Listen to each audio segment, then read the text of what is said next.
Mesdames et messieurs, bonjour. Bienvenue dans le journal de PPACI TV. Voici les titres de cette édition. Le président du Conseil stratégique et politique, Dr Justin Katina-Koné, était depuis le 14 septembre 2024 en Europe pour une tournée politique. La réinscription du nom du président Laurent Gbagbo au cœur de la rencontre entre le président de la Commission électorale indépendante CEI et des Ivoiriens vivant en France. Les bulldozers du district d'Abidjan refont surface au quartier Monde Arabe de Jesco dans la commune de Yopougon. Des familles encore jetées à la rue. Nous démarrons ce journal hors de nos frontières en Allemagne avec les activités du président du Conseil stratégique et politique, Dr Justin Katina-Koné, qui était en Europe pour une tournée. Après la France le 14 septembre dernier, il s'est rendu en Allemagne où il a pris part à plusieurs activités politiques, notamment à Berlin et à Hanovre. Au commentaire, Kevin Comenan. Dr Justin Katina-Koné, président du CSP, était parrain de la cérémonie d'investiture de Honoré Ballier, nouveau secrétaire général de la section PPACI Hanovre. C'était le samedi 21 septembre 2024 dans le nord de l'Allemagne. À cette cérémonie d'investiture étaient présents les premiers responsables de la représentation. Tous ont salué l'élection du nouveau secrétaire général de la section avant d'appeler les femmes et les hommes de toute la diaspora en général et de l'Allemagne en particulier à se mobiliser pour la victoire du président Laurent Gbagbo en 2025. Le nouveau secrétaire général Honoré Ballier en a profité pour présenter sa vision pour dynamiser sa section. Je m'engage à renforcer la communication interne au sein de notre section, à favoriser l'unité et la solidarité entre tous les membres. Nous devons travailler main dans la main, car c'est ensemble que nous serons forts. À encourager l'innovation et la participation active de tous dans les activités de notre section. À défendre les intérêts de notre communauté et être à l'écoute des préoccupations de chacun. Votre voix sera ma priorité et vos préoccupations seront au cœur de mon action. À travailler à étroite collaboration avec les autres sections et les instances du parti afin de garantir que notre action locale s'inscrive pleinement dans la stratégie nationale du PPACI. Chers camarades, la tâche qui nous attend est immense, mais ensemble, nous sommes capables de réaliser de grandes choses. Prenant la parole, le ministre Katina-Koné a invité les militants à se mettre autour du président Laurent Gbagbo pour la renaissance de la Côte d'Ivoire. Notre parti est un parti de solidarité. Il est fondé sur la solidarité. C'est un parti panafricain qui s'ouvre à toute l'Afrique et il faudra que vous en teniez compte dans votre approche. Il faut que nos camarades ressentent votre présence quand il est nécessaire, quand ils sont dans les besoins, quand ils sont dans le bonheur comme dans le malheur. Il faut que votre présence soit marquée et c'est en cela que vous donnerez envie aux autres de suivre. Beaucoup de courage. Mais l'année qui commence, c'est une année électorale pour nous. Donc, il y a à recruter les militants, mais il y a surtout, en ce qui concerne l'année qui commence, à recruter les électeurs et les électrices. Et ça, je souhaite que, en ce qui concerne la section, qui te donne les moyens d'approcher tout le monde, je dis bien tout le monde, sans a priori, pour leur parler. Et leur parler, dire que notre pays a besoin d'une opération chirurgicale profonde. Il faut un maître pour pouvoir sauver le pays de l'enfer dans lequel il se glisse. Et ce maître, c'est le président Laurent Gbagbo qui appelle tous les Ivoiriens, toutes les Ivoiriennes à se rassembler autour de lui. sans considération ethnique, sans considération d'origine, et même les Africains qui veulent nous accompagner, il faut aller vers eux. En marge de cette cérémonie, le président du Conseil stratégique et politique du PPACI a été reçu au siège du Parti social-démocrate allemand par Rainer Vogt, responsable du département Afrique de l'Ouest de l'Alliance progressiste. Les deux hommes ont échangé sur plusieurs sujets dont l'exclusion du nom du président Laurent Gbagbo sur la liste électorale. Le Parti social-démocrate allemand s'est réjoui de cet échange qui lui a permis de mieux comprendre la situation d'injustice que subit le président Laurent Gbagbo et la restriction des droits des citoyens de Côte d'Ivoire. Les deux partis ont promis de travailler en étroite collaboration. Nous quittons l'Allemagne pour la France. Chaude ambiance à la représentation à Paris 3 le vendredi 20 septembre 2024. Des Ivoiriens réclament au président de la commission électorale indépendante la réinscription du président Laurent Gbagbo sur la liste électorale. Notre commentaire.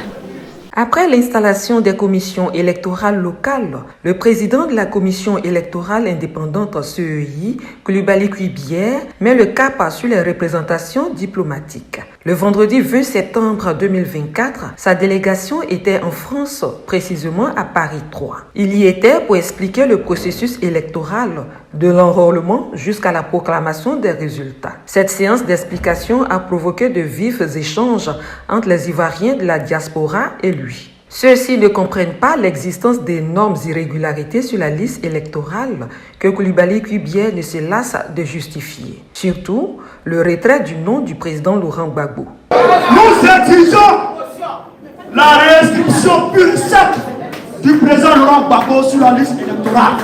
En juin 2023, sur la FDI, la télévision nationale, interrogée par M. Diaby, à savoir pourquoi est-ce que M. Coulibaly Kuibier, président de la CEI, ne ferait pas de démarche pour aller voir les autorités de Côte d'Ivoire conformément à l'article 123 de la Constitution de la Côte d'Ivoire pour réinscrire le nom du président Laurent Gbagbo sur les électorales.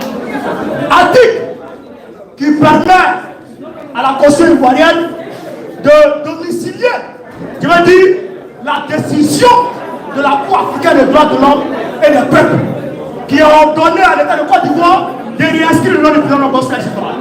Mais le gouvernement Kuibier, vous avez dit ce jour, monsieur Diaby, pourquoi voulez-vous que je mette une de telle démarche? C'est à l'État de Côte d'Ivoire de venir vers moi, ce n'est pas à moi d'aller vers l'État de Côte d'Ivoire. Je vous pose la question, monsieur. Rapidement, s'il vous plaît, rapidement. Pourquoi vous avez pris sur vous, en 2021, de rejeter les candidatures de M. Damana Adiapikas et de M. Kone Katinan, alors que ceux-ci avaient fourni tous les documents à mesure de faire accepter leur candidature? Okay. Vous avez pris sur vous et vous avez retiré la candidature sous prétexte qu'il était de l'autorité publique, que ces deux-là étaient au Ghana. Mais est-ce qu'il n'est pas de l'autorité publique que la Cour africaine des droits de l'homme et des peuples a ordonné à l'État de Côte d'Ivoire de réinscrire le nom de Gbagbo sur la liste électorale? Est-ce qu'il n'est pas de l'autorité publique? Monsieur le Président, ma question est celle-ci. Êtes-vous un mancheur aux ordres à la disposition du pouvoir RADP pour écarter les candidats potentiels, ou êtes-vous le président de la commission électorale indépendante? Cette liste électorale a fait l'objet de vives critiques comme ici en Côte d'Ivoire. Ma question, c'est de savoir si cette liste a été vraiment revue. Parce que le PPACI, mon parti, a demandé à ce qu'il y ait une refonte de cette liste électorale qui était truffée de noms de décédés, de personnes mineures et puis de personnes qui ont eu plusieurs enfants, plus de 500 enfants. Donc je veux savoir si votre présence ici, parce que quand vous avez parlé de bonnes nouvelles, j'ai cru que c'était pour nous dire que vous avez revu tout ça et qu'il y a des noms qui ont été supprimés parce qu'ils n'avaient pas lieu d'être sur la liste électorale. Voici ma question. Monsieur le Président de la Commission électorale, à l'instant, vous avez parlé des cadavres qui votaient. Moi, je suis au lycée l'état civil par délégation du maire à la mairie de ma commune où je travaille, je ne vais pas dire le nom. Alors, à l'état civil, quand une personne décède, qu'on fait la déclaration de décès, dès l'instant où la déclaration de décès est enregistrée, automatiquement, l'INSEE qui gère nos listes électorales ici en France est saisie pour que la personne puisse être radiée des listes électorales. Ma question. Alors, la réforme totale de la CEI actuellement assujettie au pouvoir en place. La nécessité d'un audit du fichier électoral. Quelles sont les modalités pour que cet audit puisse avoir lieu? En deuxième point, sur 630 commissions électorales locales, 620 sont présidées par les membres du pouvoir, des membres du pouvoir en place. Pourquoi, au nom de quel principe d'équité, cela se fait-il comme ça? Je vous remercie. Les Ivoiriens de France ont pu se rendre compte de la partialité du président de la CEI, assimilé à un militant du RHDP. Face à une pluie de questions frontales avec des commentaires sans embâge, c'est l'ambassadeur Bandama Maurice qui quitte la salle en premier, tout nerveux. Essayant de sauver les meubles, Kouibie Koulibaly lui-même a fini par mettre fin à la rencontre avant l'heure. Il n'a pas accepté que les participants l'accusent de militant RHDP. Or, au regard de ses argumentaires, c'est tout comme. La défense de l'institution dans sa forme actuelle, avec toutes les irrégularités qu'elle comporte, sera difficile. Kouibie a beau faire du sophisme, il sera toujours rattrapé par la vérité. Pour des élections libres, transparentes et inclusives, cette CEI doit être réformée. Retour en Côte d'Ivoire. C'est un don qui tombe à point nommé pour l'équipement du nouveau siège.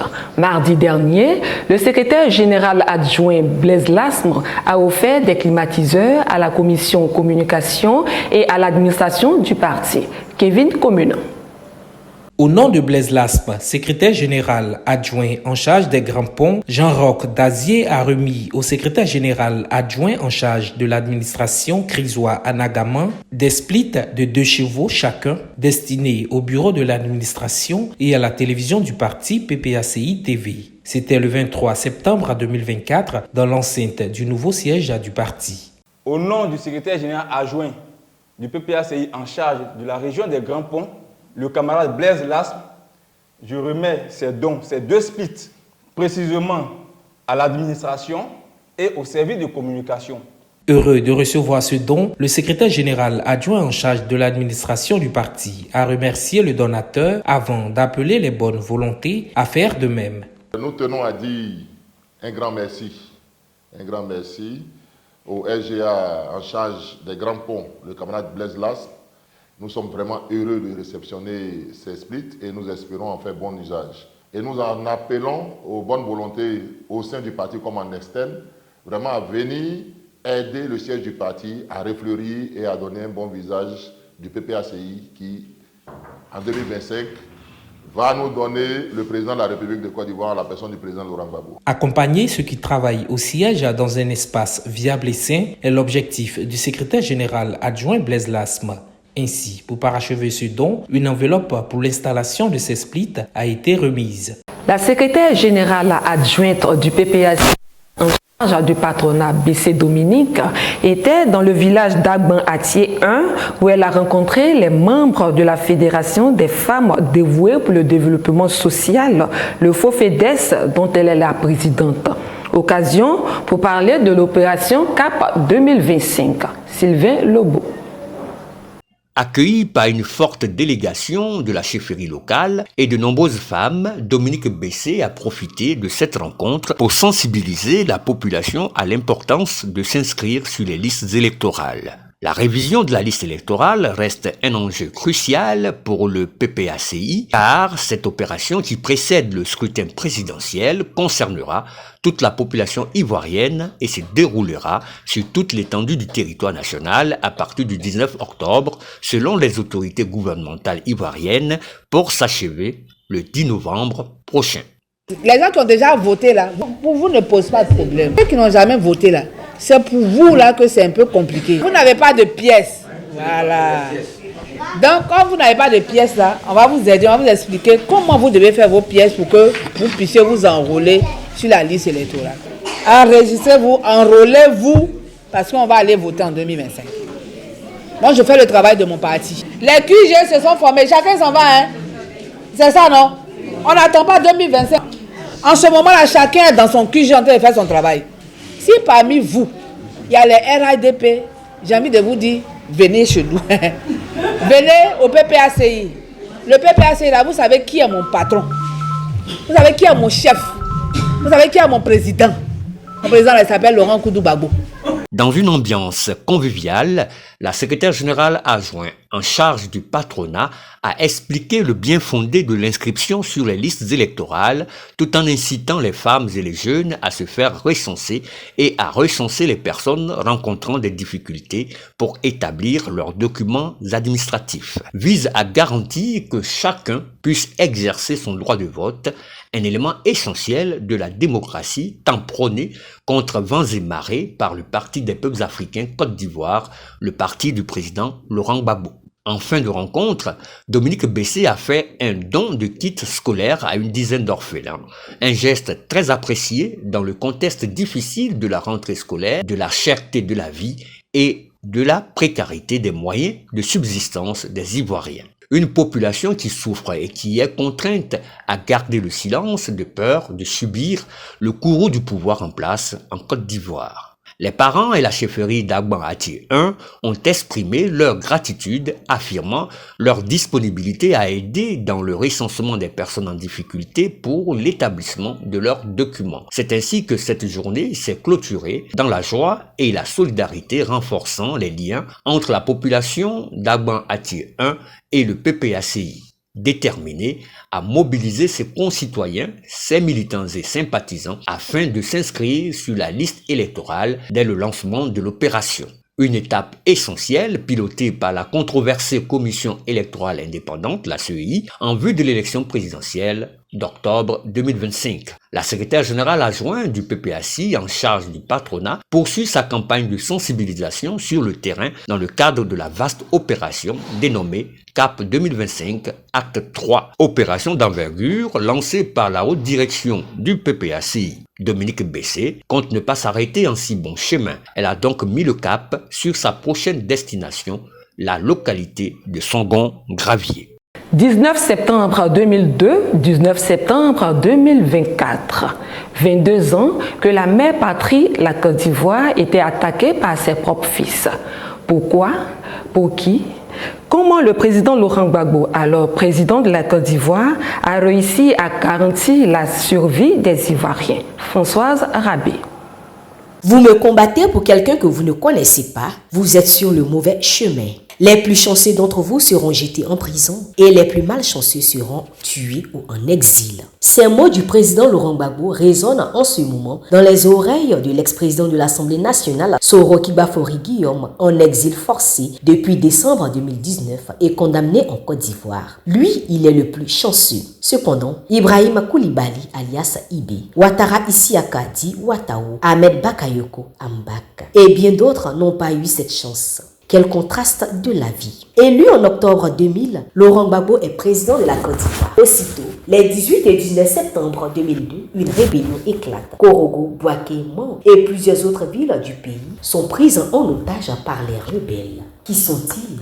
D'où viennent-ils? Qui les envoie? Émerge alors Soroki Bafori Guillaume, se réclamant chef et patron des forces nouvelles. Le pays entre alors dans des années troubles, plongeant le pays dans les incertitudes. Malgré ce fait, le président Laurent Gbagbo, toujours un homme de paix, privilégie le dialogue à la violence. Plusieurs accords sont alors signés. Marco 6 et 2, Ouaga, Afi Nguessan, premier ministre d'alors, est remplacé par Feu Seydou Eliman Diarra.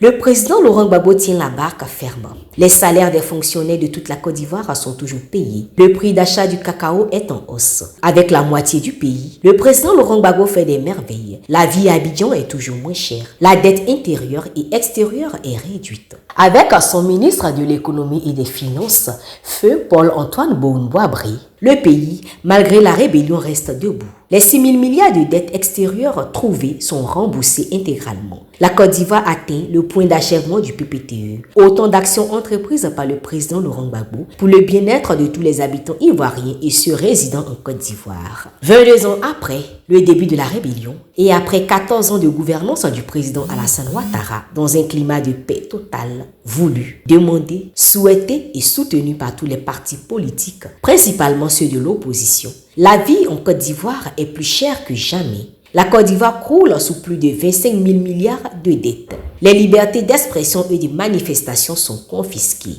Hélas, quelle désillusion. 2025 arrive à grands pas et tous les états-majors des partis politiques sont à pied d'œuvre. Cependant, un seul mot demeure le leitmotiv du président Laurent Gbagbo, là où tous prédisent le chaos, la paix. Oui, la paix, la cohésion et l'amour, qui n'ont cessé d'être ces mots depuis son acquittement et son retour définitif en Côte d'Ivoire.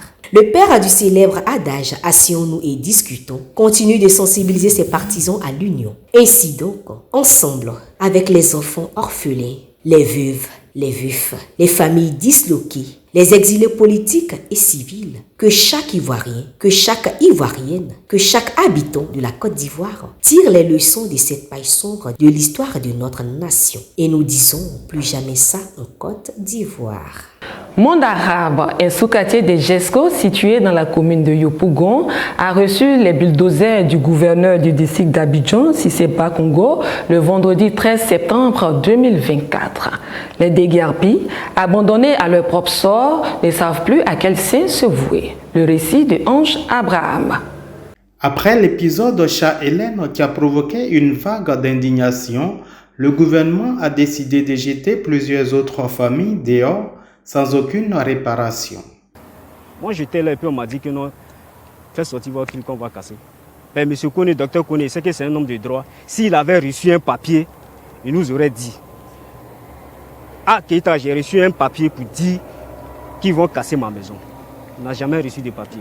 Cette méthode inhumaine décriée par le Parti des peuples africains Côte d'Ivoire, PPACI, et des organisations sérieuses des droits de l'homme n'a pas changé. Ils nous ont demandé d'aller faire un recensement. Nous sommes allés faire le recensement à l'école islamique. Ils nous ont dit qu'ils ne vont pas arriver à notre niveau. Nous avons eu confiance en eux et nous sommes restés tranquilles dans nos maisons. Assis chez moi à la maison, les enfants viennent m'informer que les machines sont déjà là. Ils sont chez le docteur. J'ai dit ce n'est pas grave. Nous nous sommes levés en même temps pour ranger nos affaires. Personne ne nous a prévenus de sortir nos affaires. Ce sont les enfants qui sont venus en courant vers moi pour me dire que les machines sont déjà là. On va faire comment? Nous avons commencé à sortir nos affaires. Il n'y a pas de problème. Voilà un peu ce qui s'est passé. Selon la constitution ivoirienne, il ne peut y avoir de déguerpissement pour cause d'utilité publique sans réparation préalable. Malheureusement, le pouvoir d'Abidjan fait fi de cette norme qui garantit la protection sociale. Les sinistrés du monde arabe ne seront certainement pas indemnisés en raison des circonstances de leur déguerpissement. Lorsque ils étaient en train de casser les coins, il y a d'autres qui sont passés, des agents du district, qui disent qu'on n'a qu'à aller se recenser dans l'école Ahmadiyya. Et bon, vous voyez, des gens étaient traumatisés. Du coup, des gens sont partis. Je pense que c'est dans ça que M. Tapé a pris le coup et il s'est rendu vers le coin de recensement. Je pense bien qu'il leur a demandé s'ils avaient un mandat qui stipulait réellement que les sinistrés devraient se recenser. Et là, je pense qu'il l'a envoyé, puisque c'était un cahier de 100 pages et puis qui ne portait pas trop confiance. Bon, voilà, si ce recensement-là, et puis après, 1 heure, 2 heures après, paf, ils sont partis, on ne sait pas où ils sont rentrés. Au moment où la rentrée scolaire bat son plein, le gouvernement, par le biais du district d'Abidjan, vient hypothéquer la chance de nombreux enfants.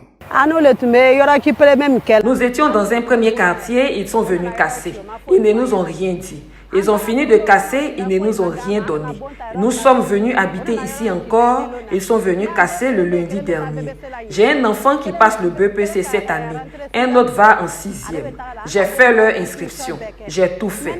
Il est temps pour eux d'aller à l'école et voilà qu'ils viennent casser nos maisons. Où allons-nous maintenant? Depuis lundi, les enfants et moi, nous dormons sous la pluie. On ne sait pas où aller. Il n'y a pas d'argent. Vous nous demandez de scolariser nos enfants. Et en pleine rentrée scolaire, vous cassez nos maisons et vous nous jetez dehors. Comment les enfants vont aller à l'école? Plusieurs familles jetées à la rue par le district d'Abidjan se retrouvent sous des bâches à la mission islamique avec des nouveau-nés. Vous verrez le dossier complet dans une prochaine édition. Merci à tous de nous avoir suivis. CAP 2025, c'est maintenant tous sur le terrain pour la victoire du président Laurent Gbagbo. Au revoir.